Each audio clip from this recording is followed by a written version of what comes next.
Hello student, আজ পড়ব অ্যাব্রোপসিও placenta. আগের ভিডিওতে পড়েছি একটোপিক প্রেগনেন্সির পার্ট 2 ভিডিও, যেখানে পড়েছি scheme of management of ectopic pregnancy. Abruptio প্ল্যাসেন্টার ডেফিনেশান কি? It is one form of antepartum haemorrhage where the bleedings occurs due to premature separation of normally situated placenta. Abruptio placenta হচ্ছে antepartum হ্যামারেজের একটা form, যেখানে bleeding ঘটে। Bleeding ঘটার কারণ হচ্ছে প্ল্যাসেন্টার separation ঘটে, তাই ব্লিডিং হয়। অ্যাকচুয়ালি প্ল্যাসেন্টা থাকে বাটাক্সের ওপরে, কিন্তু প্ল্যাসেন্টা যে কোনো কারণে সাইডে চলে আসার কারণে ব্লিডিং হচ্ছে। এটাকেই বলা হচ্ছে অ্যাব্রোপসিও প্ল্যাসেন্টা। আর এই ব্লিডিংটা, এই সেপারেশানটা ঘটে কখন? During pregnancy and during first stage and second stage লেবারের টাইমে। Next, type of abruptio placenta. তিনটে টাইপ হয়: রিভিল্ড, কনসিল্ড, মিক্সড। রিভিল্ডের ক্ষেত্রে কি হয়? এর ক্ষেত্রে ব্লিডিং হয়, ব্লিডিংটা ভাজাইনালের থ্রুতে বাইরে বেরিয়ে আসে, মা এবং যে এক্সামিনেশান করে দুজনেই দেখতে পায়। আর কনসিল্ডের ক্ষেত্রে কি হয়? এর ক্ষেত্রেও ব্লিডিং হয়, কিন্তু ব্লিডিংটা ইনার পজিশনেই থাকে, বাইরে বেরোয় না। আর মিক্সডের ক্ষেত্রে কি হয়? রিভিল্ড এবং কনসিল্ডের দুটো কন্ডিশানই এই মিক্সডে লক্ষ্য করা যায়। Next, aetiology. কী কারণে অ্যাব্রোপসিও প্ল্যাসেন্টা হয়? Exact cause unknown. নেক্সট, মায়ের এজ যদি বেশি থাকে। Increase parity. Third, fourth and fifth যদি প্রেগনেন্সি থাকে আগে, তাহলে অ্যাব্রোপসিও প্ল্যাসেন্টা হয়। পোর সোশিও ইকোনমিক স্ট্যাটাসের কারণে হয়। ম্যাল নিউট্রিশন এর ফলে ঘটে। স্মোকিং হ্যাবিট থাকলে, পাস্ট হিস্ট্রি, আগে অ্যাব্রোপসিও প্ল্যাসেন্টার হিস্ট্রি থাকলে আবার অ্যাব্রোপসিও প্ল্যাসেন্টা হয়। প্রি এক্লেমসিয়া কারণে ঘটে। সার্টেন ইউট্রাইন ডিসকম্প্রেশনের কারণে হয়। শর্ট কট, ছোটো কট থাকলে অ্যাব্রোপসিও প্ল্যাসেন্টা হয়। এই ছোটো কট থাকলে কিভাবে হয়?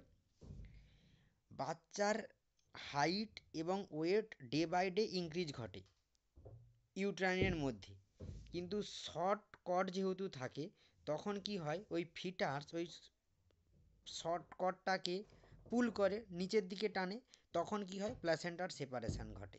এর ফলেই অ্যাব্রোপসিও প্ল্যাসেন্টা হয়। Next, supine hypotension syndrome. মায়ের gravity uterus day by day increase ঘটে। ওই টাইমে মা যখন সুপাইন পজিশানে থাকে, তখন ইনফিরিয়র ভেনে কাভা যে থাকে তার উপর চাপ হয়। চাপ হওয়ার ফলে কি হয়? ব্রেনেতে সঠিক পরিমাণে অক্সিজেন যায় না, এর ফলে হাইপোটেনশান হয়। এটাকেই বলা হচ্ছে সুপাইন হাইপোটেনশন সিনড্রোম, যার কারণে অ্যাব্রোপসিও প্ল্যাসেন্টা হয়। ফলিক অ্যাসিডের ডেফিসিয়েন্সি হলে, আয়রনের ডেফিসিয়েন্সি হলে অ্যাব্রোপসিও প্ল্যাসেন্টা হয়। টরশন অফ ইউট্রাস, ইউট্রাসের কোণ যদি হঠাৎ করে পরিবর্তন ঘটে। এই পরিবর্তনটা কিভাবে ঘটবে?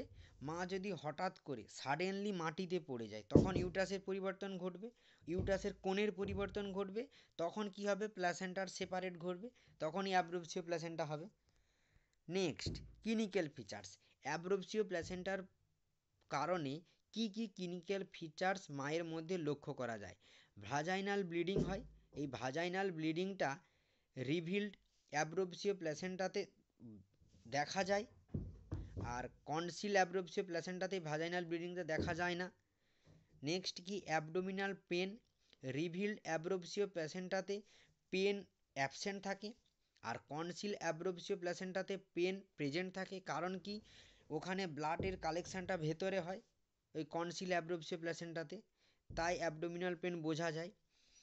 Symptoms of PIH, pregnancy induce hypertension ঘটে। এই প্রেগনেন্সি ইন্ডিউস হাইপারটেনশান রিভিল্ডে অ্যাবসেন্ট থাকে, আর কনসিলডে প্রেজেন্ট থাকে কনসিল অ্যাব্রোপসিও প্ল্যাসেন্টাতে। শক, শক কি?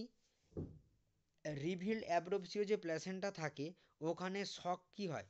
শক ওখানে অ্যাবসেন্ট থাকে, আর কনসিল অ্যাব্রোপসিও প্ল্যাসেন্টা ওখানে শক প্রেজেন্ট থাকে।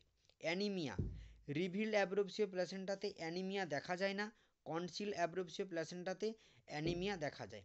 প্রি অ্যাবডোমেন ইউট্রাস, যখন আমরা প্রি অ্যাবডোমেনের ইউট্রাসের এক্সামিনেশান করব, তখন রিভিল্ডে ইউট্রাসকে আমরা ফিল করতে পারবো। আর কনসিল অ্যাব্রোপ্সিও প্ল্যাসেন্টাতে ইউট্রাসকে ফিল করতে পারবো না, কারণ কি ওখানে ব্লাডের কালেকশান ঘটেছে। তাই ভালভ ইন্সপেকশান করলে রিভিল্টে আমরা ব্লিডিং দেখতে পাবো, আর কনসিলড অ্যাব্রোপ্সিও প্ল্যাসেন্টাতে ব্লিডিং দেখতে পাবো না। নেক্সট কি, ভাজাইনাল এক্সামিনেশান যখন করব তখন আমরা ওখানে প্ল্যাসেন্টাকে ফিল করতে পারবো না, ওই রিভিল অ্যাব্রোপ্সিও প্ল্যাসেন্টা এবং কনসিল অ্যাব্রোপ্সিও প্ল্যাসেন্টাতে কোনোটাতেই আমরা প্ল্যাসেন্টাকে ফিল করতে পারবো না। তাহলে আমরা কেন করি ভাজাইনাল এক্সামিনেশান?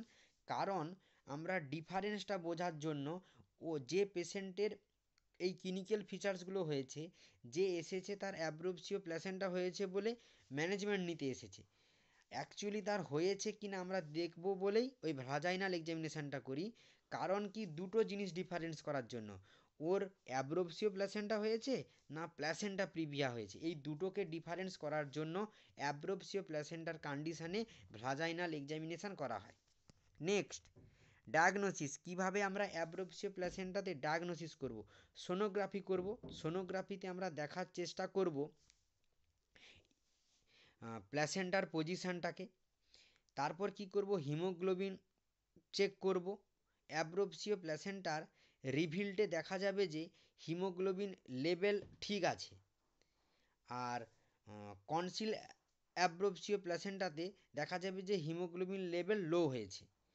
কোয়াগুলেশন প্রোফাইল আমরা এক্সামিনেশান করব, দেখব রিভিল অ্যাবজর্পসিও প্ল্যাসেন্টাতে কোয়াগুলেশন প্রোফাইল কোনো চেঞ্জ ঘটেনি, কিন্তু কনসিল অ্যাব্রোপ্সিও প্ল্যাসেন্টাতে কোয়াগুলেশনের প্রোফাইল চেঞ্জ হয়েছে, ওটা লক্ষ্য করব যখন আমরা ডায়াগনোসিস করব তখন দেখা যাবে।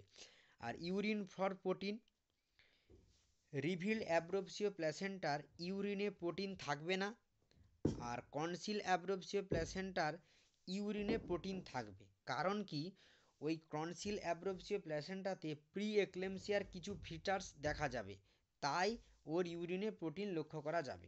আশা করি আজকের ভিডিওতে তোমরা অ্যাব্রোপ্সিও প্ল্যাসেন্টার diagnosis evaluation, clinical features, aetiology, variety বা টাইপস অ্যান্ড ডেফিনেশান বুঝতে পেরেছো।